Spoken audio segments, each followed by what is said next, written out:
In the middle of one of the harshest environments on Earth, where temperatures soar above 50 degrees and water is more valuable than oil, a city is being built. Not a small city, not a normal city, a city that claims to change how humanity lives forever. This is NEOM.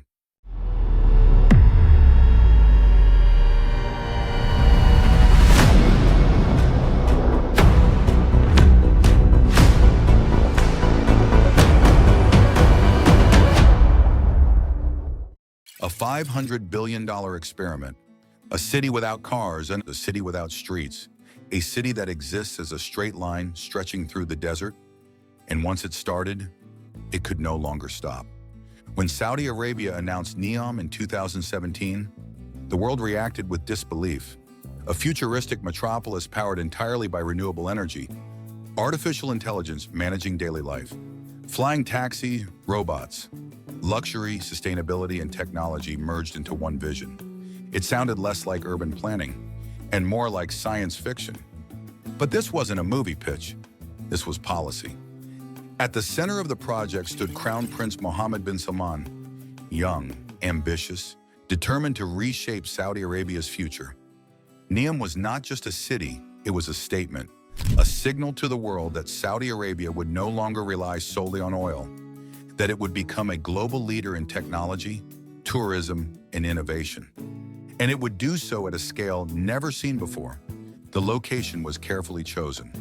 Northwestern Saudi Arabia, near the Red Sea, close to Egypt, close to Jordan, a strategic crossroads between continents, but also a remote desert region with almost no infrastructure, no major cities, no roads capable of handling millions, no natural water sources. Everything would have to be built from scratch. The most shocking part of NEOM wasn't its size, it was its shape. At the heart of the project lies the line, a city 170 kilometers long, just 200 meters wide and 500 meters tall, a mirrored wall slicing through mountains and desert. Inside, 9 million people are expected to live, stacked vertically, no cars, no emissions, everything within a 5-minute walk. A city designed not to sprawl, but to rise. Architects called it revolutionary. Engineers called it ambitious. Urban planners called it dangerous. Never in history had humans attempted to concentrate life at this scale in such a confined structure. Yet construction began anyway, because NEOM was not about caution, it was about momentum. Saudi Arabia committed an initial $500 billion, and that was only the beginning.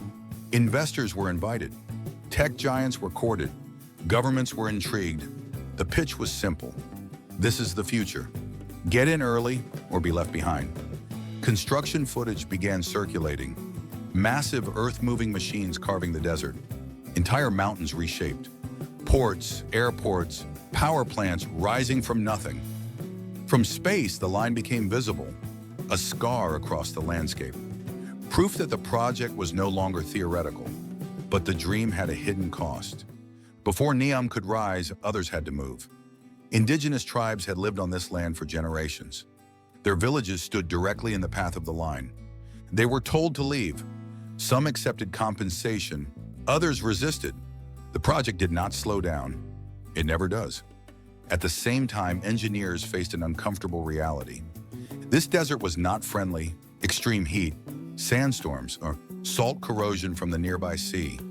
Building a glass-covered city in this environment required constant cooling, constant maintenance, and constant energy. Renewable energy was promised, but the scale required was unprecedented. The city would need more power than some countries. Critics began asking questions. Can a city this dense function psychologically? What happens when systems fail? What happens when technology breaks? In the line, there is no next street. There is no escape. Everything depends on everything else. Saudi officials dismissed the concerns. This was not the past. This was a new way of thinking. Old cities were inefficient. Old cities wasted space. NEOM would fix that. Or so the vision claimed.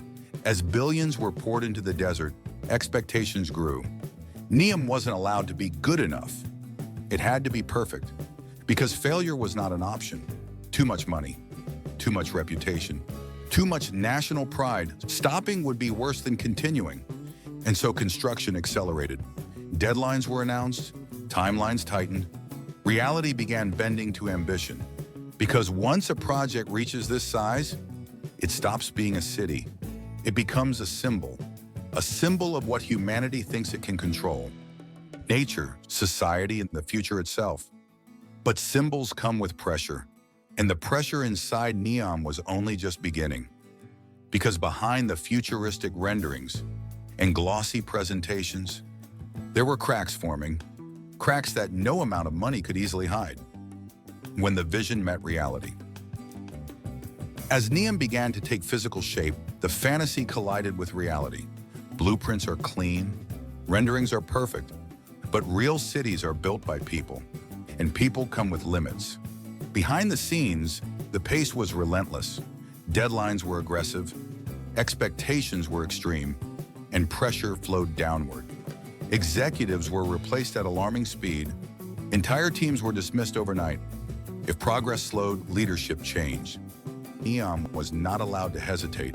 Reports began to emerge of internal chaos. Designs changed mid-construction. Entire sections of the project were redesigned after billions had already been spent. The line grew taller, then longer, then more complex. Every change multiplied cost and difficulty. But stopping to rethink was never seriously considered. Momentum had become the strategy. For workers on the ground, the conditions were brutal. Extreme heat, long hours, remote locations far from family. Thousands of laborers were brought in to meet impossible timelines.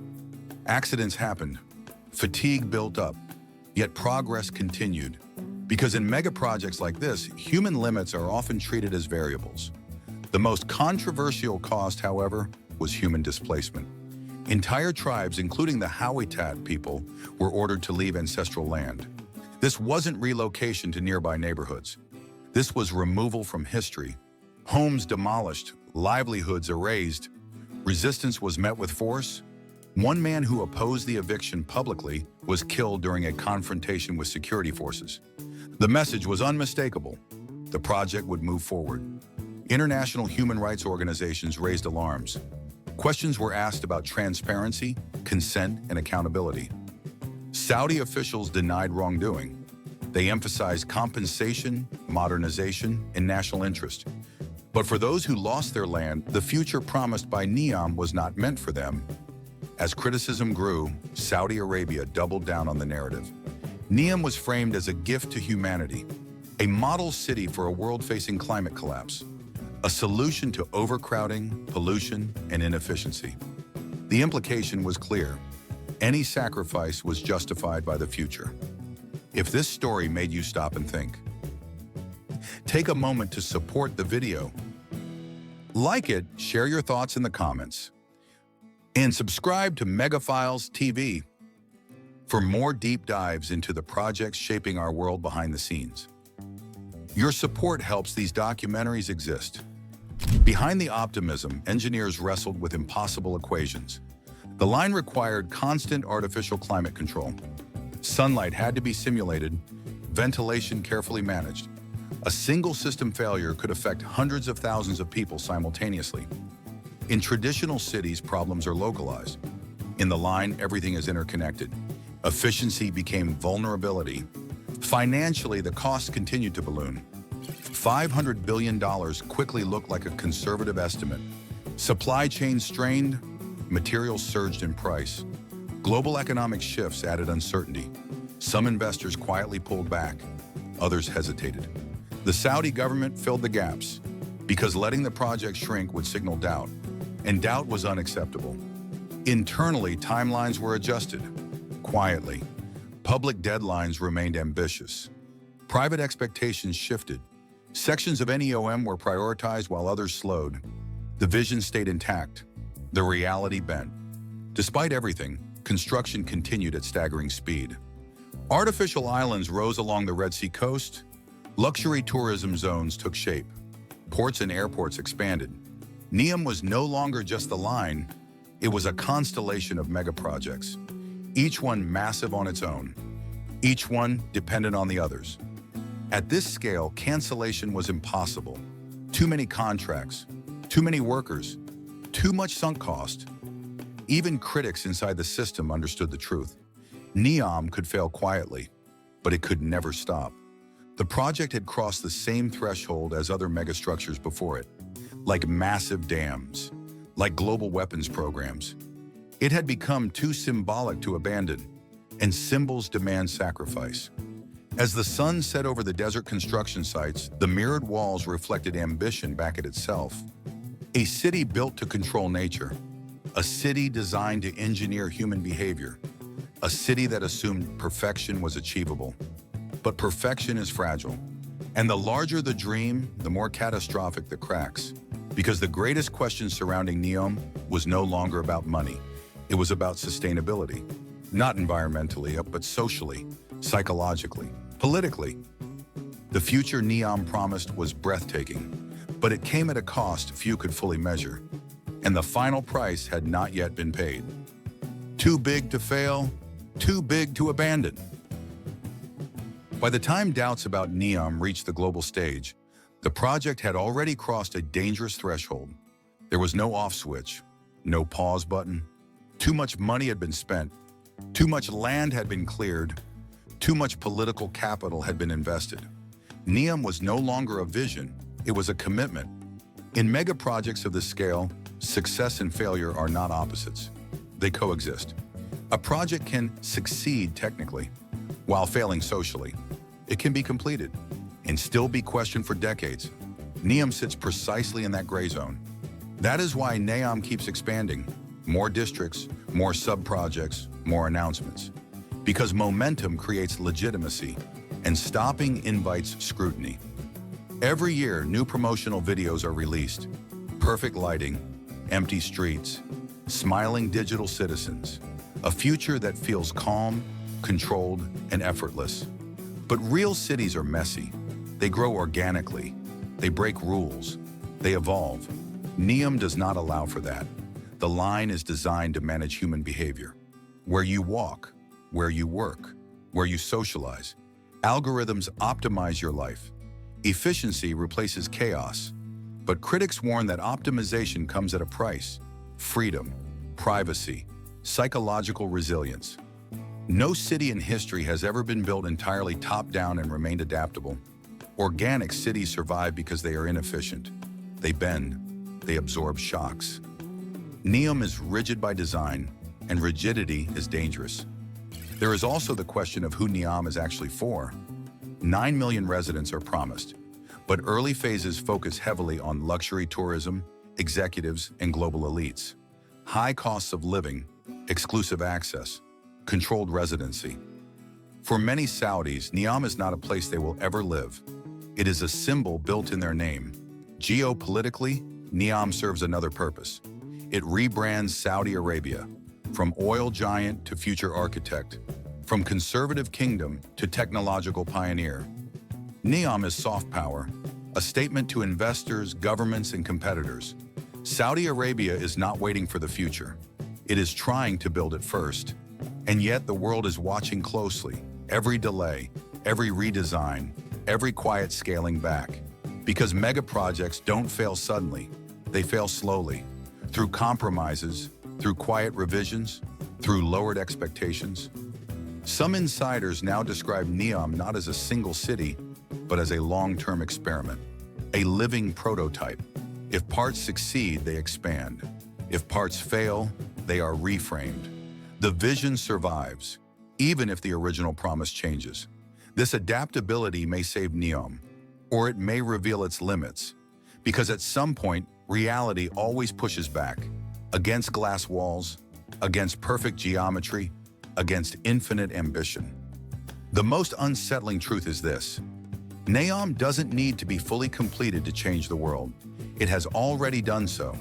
It changed how governments think about cities. It changed how far money can push design.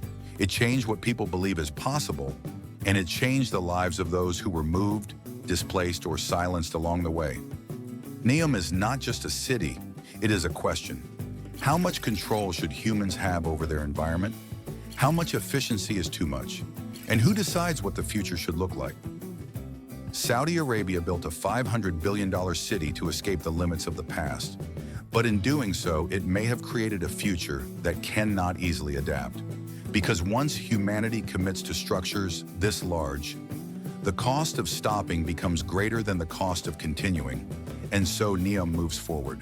Mirrored walls rising, desert reshaped, history rewritten, a city that refuses to slow down, a future that cannot stop. If you want documentaries that go beyond the headlines and uncover the real cost of the world's biggest projects, subscribe to Megaphiles TV. Because the story doesn't end when construction is finished. That's when it truly begins.